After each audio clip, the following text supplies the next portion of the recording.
Code of conduct for the followers of the Imam. Majlis 23. The Momins are forbidden from finding fault with the Imam. God says, do what the Prophet wants you to do, and keep away from what he forbids you from doing. Do not take the summoning of the Prophet to you to be similar to your summoning one another. God knows those of you who slip away under shelter of some excuse. Let those who disobey the orders of the Prophet beware of the calamity that will befall them here, or the severe punishment which will be inflicted on them hereafter. To obey the commands and prohibitions of the Prophet in Toto is enjoined on us by God. It is an act of devotion to him. God has linked our devotion to him with our devotion to the Imams. Lip profession of devotion in words ceases to be a devotion unless it is prompted by conviction and is followed by practice. To criticize the Prophet, or to pry into his affairs, or to show disapproval of his actions in words or in thoughts, is abominable. It is strictly prohibited by God, who through his holy book has enjoined on all of us to submit ourselves to his will. Our faith is incomplete without our submission to his will. The holy Imams occupy a similar position. They are the representatives of the Prophet on earth, and our devotion to them is a devotion to the Prophet. It logically follows that it is our bounden duty to obey the commands of every Imam of the time and submit to his will. To criticize him or to pry into his affairs is as abominable as to criticize the Prophet or to pry into his affairs. God has entrusted our case to him. He has guaranteed his support to him. He has recognized him as a legitimate heir to his predecessor from amongst the Imams.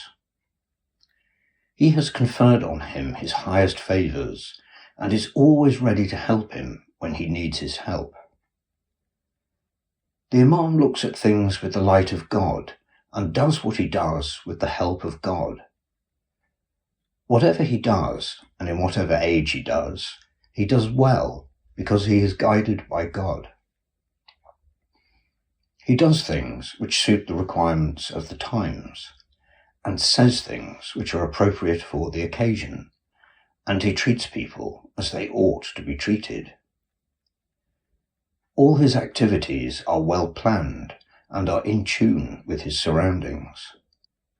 Those who cannot see through them disapprove of them and criticize the Imams because of their ignorance. They forget that God has forbidden us from finding fault with his actions and has made it obligatory on us to submit ourselves to his will. With all this, there are people who disapprove of his actions and criticize him by saying that the Prophet and the Caliphs have never lived the life of grandeur which the Imam lives. They appear to be ignorant of history.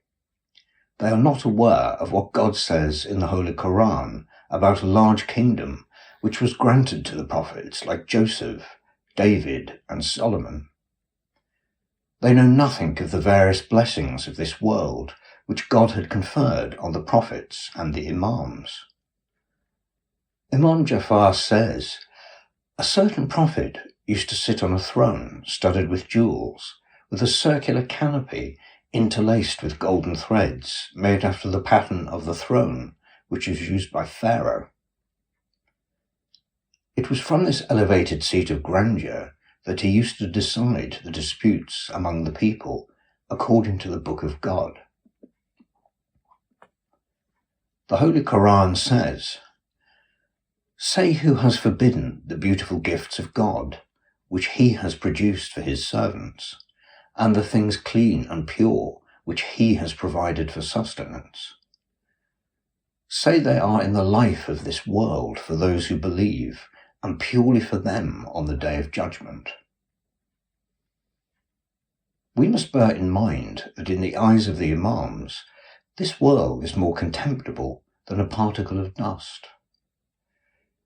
In every age and at every time, they look into the things minutely, and in whatever they do for the good of the people. O devotees of God, be careful of the position of the Imams. Never misconstrue their actions, and never allow yourselves to be misled by their outward pomp, which they are required to maintain, to strike awe into the minds of the enemies of God. May God guide you in carrying out the orders of the Imam of the time.